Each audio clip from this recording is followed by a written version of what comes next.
নমস্কার বন্ধুরা, কেমন আছেন সবাই? আশা করি সবাই ভালো আছেন। সঙ্গীতাস কিচেনে আপনাদেরকে আবারও স্বাগতম জানিয়ে শুরু করছি আমার নতুন রেসিপি। আজ আমি আপনাদেরকে পোনা মাছের ডিম দিয়ে লাউ পাতায় মোড়ানো একটি পাতুরি রেসিপি করে দেখাবো। আশা করি সবার ভালো লাগবে। চলুন তাহলে দেরি না করে রেসিপিতে যাওয়া যাক। আমি এখানে কচি কচি ফ্রেশ বেশ কয়েকটা লাউ পাতা নিয়ে নিয়েছি। খুব ভালোভাবে ধুয়ে এগুলোকে হাফ বয়েল করে নিতে হবে। পাতাগুলো সেদ্ধ হয়ে গেলে এবার এর থেকে খুব আলতো হাতে জলগুলো ছাড়িয়ে নিতে হবে।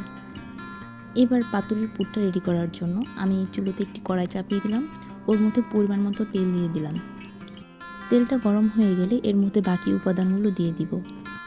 তো শুরুতেই আমি পেঁয়াজ কুচি দিয়ে দিলাম, 1 চা চামচ রসুন, হাফ চামচ হলুদ গুঁড়ো, পরিমাণ মতো লবণ এবং হাফ চা চামচ কাঁচা লঙ্কা বাটা দিয়ে দিলাম।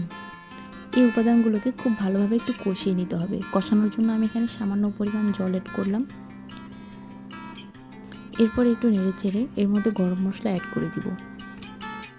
মশলাগুলো থেকে তেলটা আলাদা হওয়া পর্যন্ত এই মশলাগুলোকে কষাতে হবে। এরপর আমি পোনা মাছের ডিমগুলো ছেড়ে দিব। এবার পোনা মাছের ডিমের সাথে মশলাগুলোকে খুব ভালোভাবে মিশিয়ে নিব। ডিমের পুরো জলটা শুকিয়ে যাওয়া পর্যন্ত এটাকে কড়াতে নাড়াচাড়া করতে হবে। দেখতেই পাচ্ছেন, ঠিক এই পর্যায়ে আমি ডিমগুলোকে নামিয়ে নিব।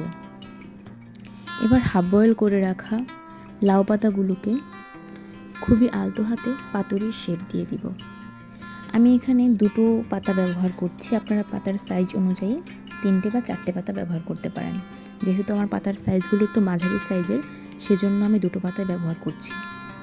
দেখতেই পাচ্ছেন, ঠিক এইভাবে একের পর এক 2টো পাতা নিয়ে পাতার ঠিক মাঝ বরাবর ডিমের পুরটা দিয়ে দিব। এরপর খুব ভালোভাবে চারপাশ থেকে এটাকে মুড়ে নিব। খুব ভালোভাবে এটাকে সিল করতে হবে এবং অবশ্যই খুবই আলতো হাতে কাজটা করতে হবে, না হলে পাতাগুলো ছিঁড়ে যাওয়ার সম্ভাবনা থাকবে। এরপরে পাতুরিগুলোকে আমি সুতা দিয়ে একটু মুড়িয়ে নিচ্ছি। না মোড়ালেও চলবে, যেহেতু আমার একটু খুলে যাওয়ার ভয় ছিল তাই আমি সুতা দিয়ে মুড়িয়ে নিয়েছি। ঠিক একইভাবে আমি বাকি সব পাতুরিগুলো রেডি করে ফেলবো। দেখতেই পাচ্ছেন আমার পাতুরিগুলো রেডি করা হয়ে গেছে। এবার এই পাতুরিগুলোকে আমি হালকা তেলে একটু সেঁকে নেব। এজন্য কড়াইয়ে খুব সামান্য পরিমাণে একটু তেল দিয়ে দিলাম।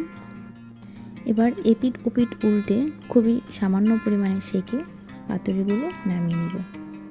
তো এই ছিল আমার আজকের পোনা মাছের ডিমের পাতুরি।